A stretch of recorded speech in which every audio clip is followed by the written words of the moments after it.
గుంటూరు జిల్లా రిజిస్టర్ కార్యాలయం పరిధిలో అక్రమ దుకాణాల పెరుగుదల, అధికారుల మౌనంపై ప్రజల ఆగ్రహం. గుంటూరు కలెక్టర్ కార్యాలయ పరిధిలో జిల్లా రిజిస్టర్ కార్యాలయం ప్రాంగణం అక్రమ నిర్మాణాలకు కేంద్ర బిందువుగా మారుతోంది.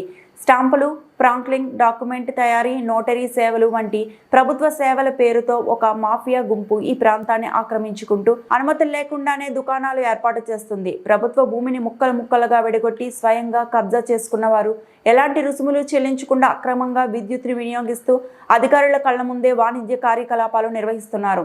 ఈ పరిస్థితిపై విద్యుత్ శాఖ, మార్కెటింగ్ శాఖ, రిజిస్ట్రేషన్ శాఖ మౌనం వేడకపోవడం గమనార్హం.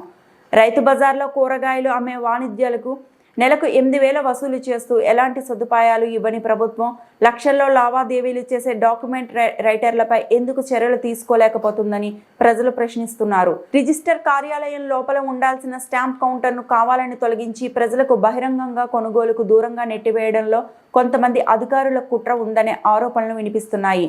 అలాగే కొంతమంది సిబ్బంది తమ బంధువులకు షాపుల ఏర్పాటుకు సహకరించి అక్రమ విద్యుత్ వినియోగానికి వీలు కల్పిస్తున్నారని ఆరోపణలు వెలువెత్తుతున్నాయి. ఈ అక్రమ కార్యకలాపాలను ప్రోత్సహించిన అధికారులపై కఠిన చర్యలు తీసుకోవడంతో పాటు అక్రమ షాపులను తొలగించాల్సిన అవసరం ఉంది. జిల్లా కలెక్టర్ మరియు సంబంధిత శాఖల ఉన్నతాధికారులు వెంటనే స్పందించి ప్రజల న్యాయమైన అభ్యర్థనలకు న్యాయం చేయాలని ప్రజలు కోరుతున్నారు.